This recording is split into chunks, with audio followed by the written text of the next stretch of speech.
ఇది నా ఇల్లేగా, మా ఇంట్లోనే ఉన్నాను, హైదరాబాద్లో ఉన్నాను. సో నేను విన్నాను పొద్దున్నుంచి, నాకు ఫోన్లు రావడం జరిగింది. నేను కూడా వీడియో క్లిప్ చూశాను. మన మీడియా మిత్రులు చాలామంది నన్ను అడిగి క్లారిఫై చేసుకున్నారు. వాళ్ళ దాంట్లో రాలేదు నాకు తెలిసి.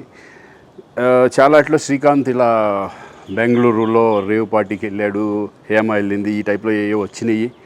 నిజంగా నాకు నవ్వు వచ్చింది. ఇంట్లో వాళ్ళందరూ నవ్వుకున్నాం. ఇదేంటిది, మొన్న ఏమో విడాకులు ఇచ్చి పిచ్చేశారు నా భార్యతో, ఈరోజేమో రేవ్ పార్టీలకి వెళ్ళాడు అని వచ్చేసినాయి. కానీ ఒకటి, వాళ్ళు కొంచెం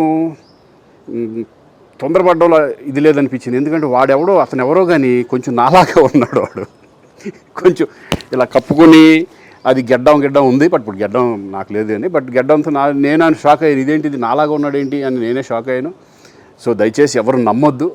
ఎందుకంటే రేవ్ పార్టీలకి వెళ్ళే కల్చర్ నాది కాదు, పబ్ కల్చర్ మనిషిని కాదు నేను. ఒక్కోసారి బర్త్డే పార్టీలకి వెళ్తాము, ఒకవేళ తెలియకుండా ఏదైనా వెళ్ళినా ఒక హాఫ్ అన్ అవర్ నుండి వచ్చేస్తాం తప్పితే అటువంటి ఏమీ లేదు. రేవ్ పార్టీ ఎలా ఉంటుందో కూడా నాకు తెలియదు. సో దయచేసి ఎవ్వరూ ఈ విషయాన్ని నమ్మొద్దు.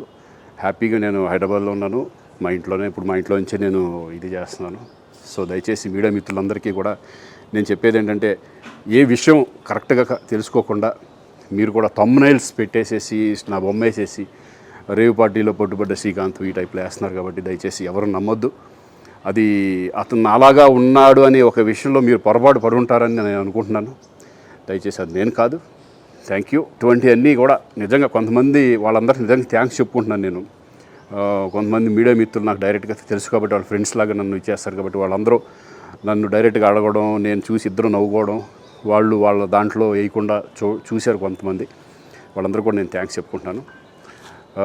దయచేసి ఇవన్నీ నమ్మొద్దు.